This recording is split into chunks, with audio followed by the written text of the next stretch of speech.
Dapat minsan sinasabi, tama ba ako? I was about to ask, gina-guide ka ni Pao? Oo.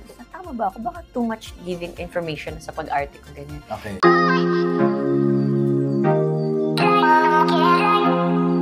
Kim Chu inaming grateful siya kay Paolo Avellino, lagi daw siya nitong ginagabayan.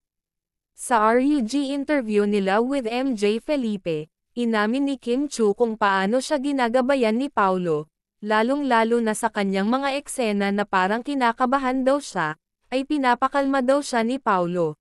Talagang napaka-concern ni Pao kay Kimi, talaga namang napaka-green flag na boyfriend itong si Paolo kay Kim Chu. Dapat minsan sinasabi, tama ba ako? I was about to ask, gina-guide ka ni Pao? Oo. Tama ba ako? Baka too much giving information sa pag-arte ko, ganyan. Okay. Bakit hindi ginawa yung ganyan? Relax ka lang. Bakit nasabi yan? So, bakit hindi ako panunan na ganito, ganyan. Relax ka lang mamaya. Kasi pag ganun pala, may iba palang pag-shoot ng mystery drama.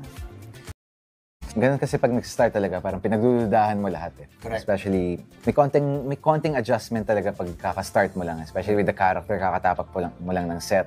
Minsan pagdududahan mo yung mga choices mo. Mm-hmm. Pero parang so far sa mga nakita ko naman kay Kim Chan, wala namang dapat pagdudahan. Habang may mga chance and opportunities, bakit hindi naman gawin? Of course, syempre with Pao. As you age, nagmamature na rin on how you choose your battles, how you fall in love. Parang every year, nag-iiba-iba yung pananaw mo sa buhay at nadadamay na dun yung pananaw mo sa pag-ibig. Ask, are you also a man in love?